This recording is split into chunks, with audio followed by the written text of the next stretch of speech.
All right. Hello and welcome to another basic tutorial by me, obviously, Oluwafemi. And I say a very big thank you to my subscribers and the people that have liked my videos and have watched my videos and have commented on my videos. All right. In today's tutorial, I'm just going to be talking majorly on typeface, font, and type.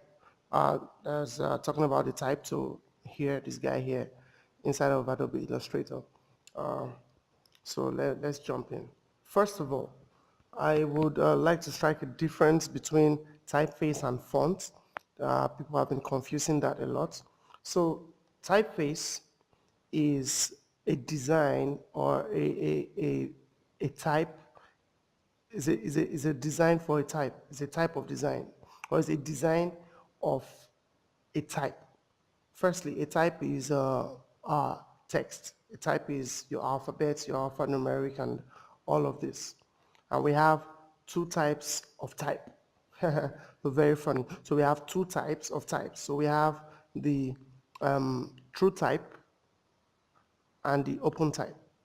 So that's we don't want to dive deep into all those, but we have true type and open type for system formats to input words and alphabets and sentences. So we have true type and open type.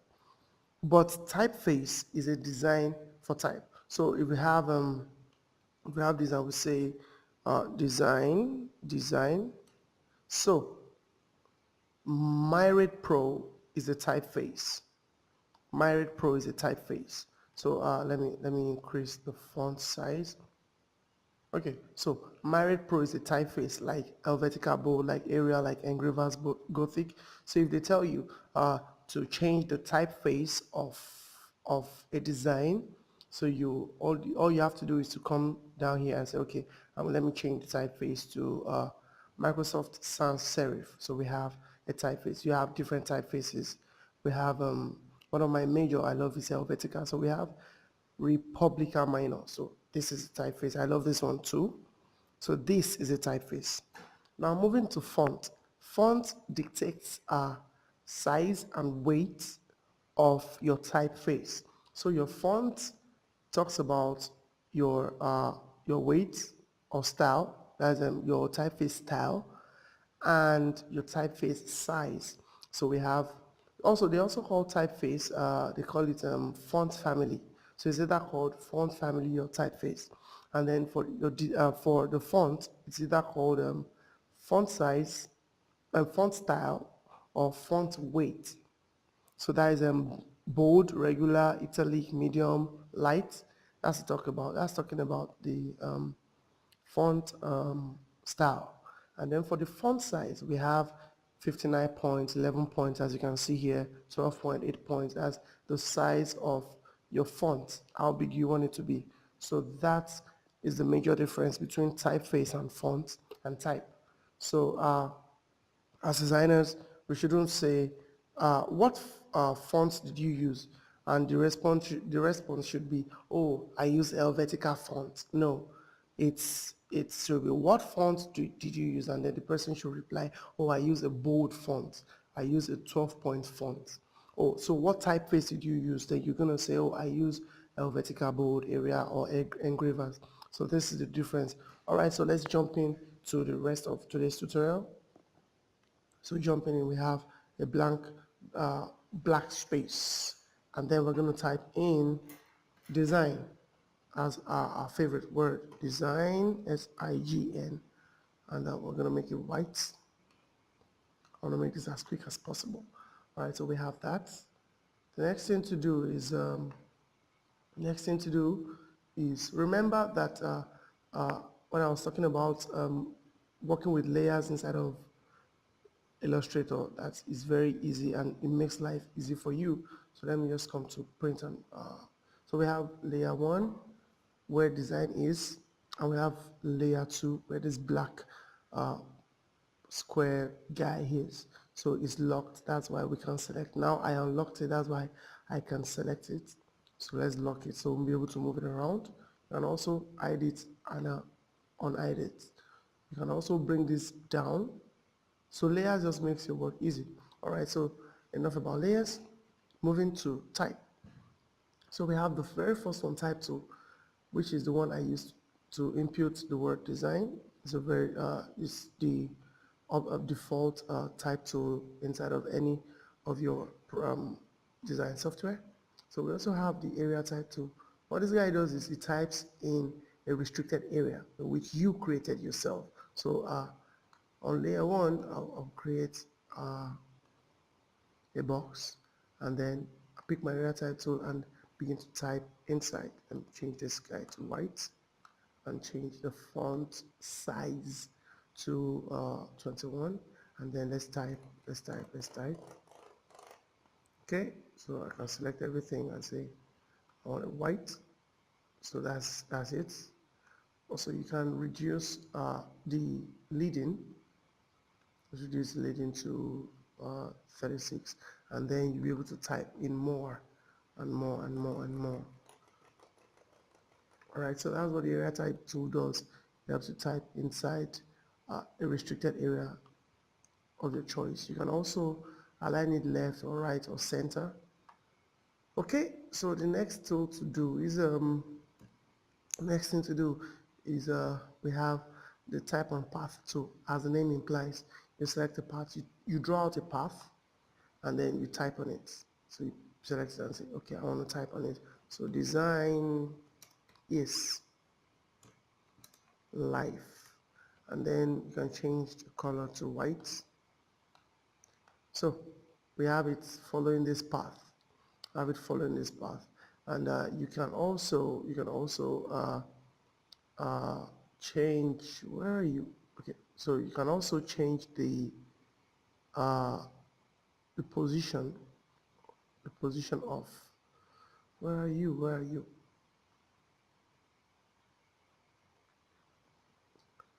So let me change my anchor point first. So no matter what the anchor point does, it just adapts to it. Okay. Let me change the font size to 48. Okay. We also have the vertical type tool. As the name implies, it types vertically. GN types vertically, as the name implies. I think I have to take some liquid. My throat feels dry.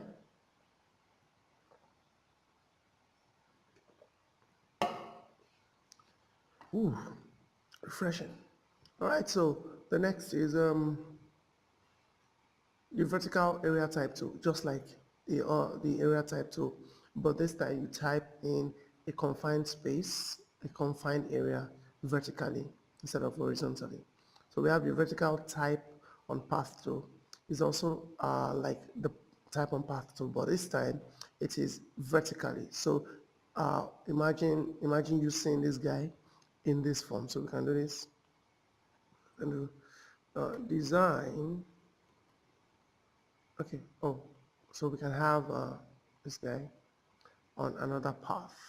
Let me I have to create another path, and then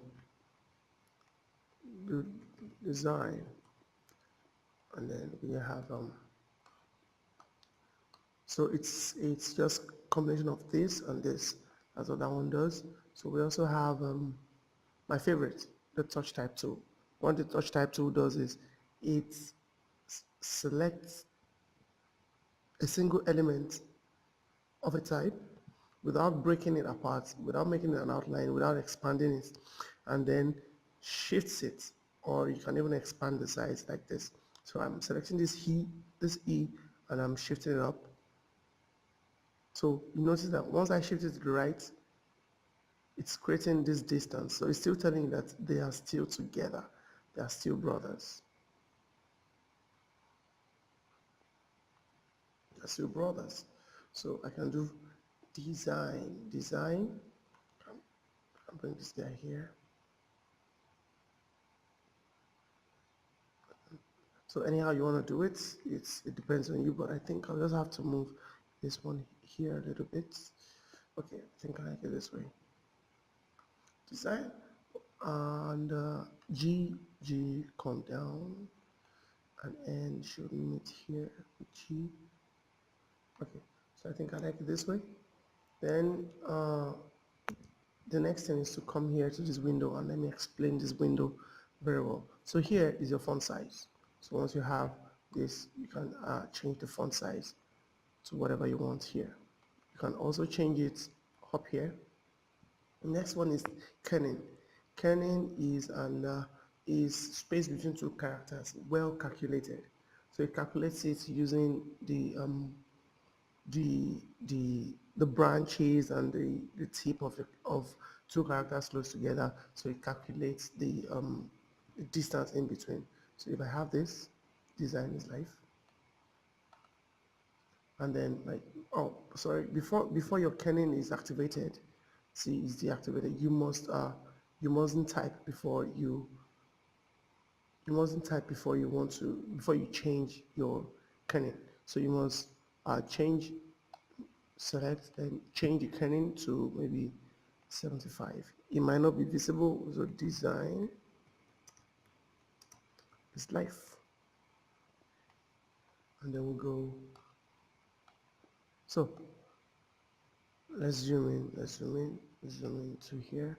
So you see that we have something that you can't see, that you almost cannot see. So we have a kerning. If you change it to auto, let me say optical, you see this slight change between optical and metric. Kerning is most times left best at auto, just leave it. But just to explain it to you, is a calculated distance between two letters for optimal view for the viewer. All right, so we also have the tracking. What tracking does is it gives you a visual distance between two letters. I think I'm a little bit bloated out. I'm tired, so just pardon me for forgetting some very popular words. So the lesser we have the tracking, the more the space in between your text. So if you have at 100, you're gonna have more space. I meant the more the value, the more the space in between your letters. And also note that you can go beyond, you can go way below a -100, and can go way above 200. All right, so imagine I want to use 500. I want to use a 500 for this. So it's gonna really put a lot of space in between my my work, my word. And if I have it at -200, so I have that there. Okay, so the next is leading. So what leading does is it helps you determine and calculate the distance between two lines, or two words on two different lines. So if you reduce it, you have your leading, you have your words close to each other. And if you increase it, the more you increase it, the more distance your words are to each other. So that about that. And then let's go to the next part. Part of this is next part of this is cutting through your text. So if you try to cut through your text, it won't work. Why? Because this is a non-editable format of a vector. You can't just edit it like that. The only thing that can edit this are the tools here. So what you have to do is, and notice if you try to put a gradient, it changes it to black, still because it's uneditable. So the only thing you have to do is just create outlines out of it. And then once you have outlines created, you can, I think I need to drink something, excuse me.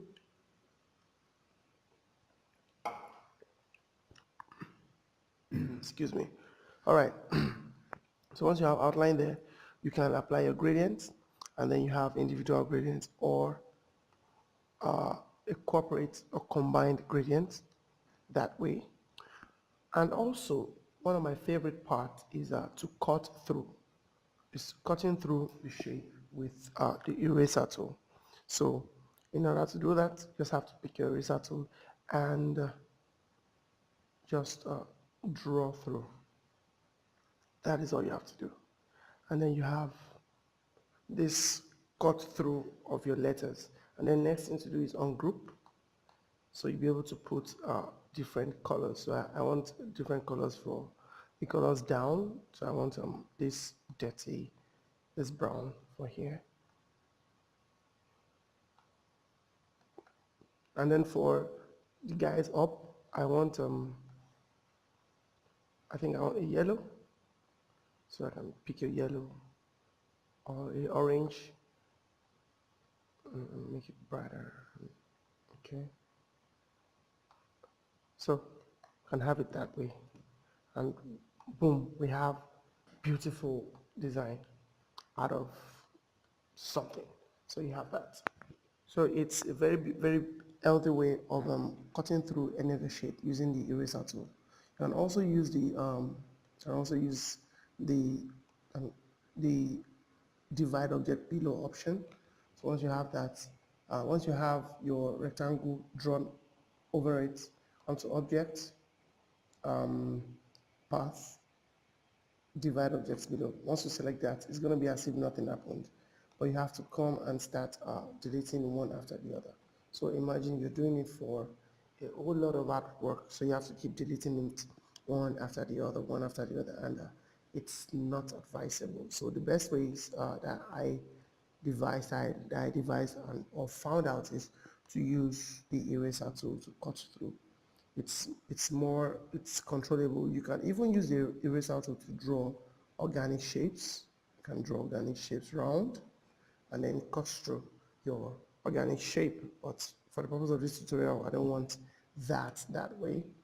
I sure hope you learned something from this tutorial. If you like what you saw now, or you've learned something from what you saw, just click on the like button below, and please leave a comment and subscribe to my channel to get more and more design tips concerning design. All right, so thanks for watching. Nice having you around, and see you next time. Bye.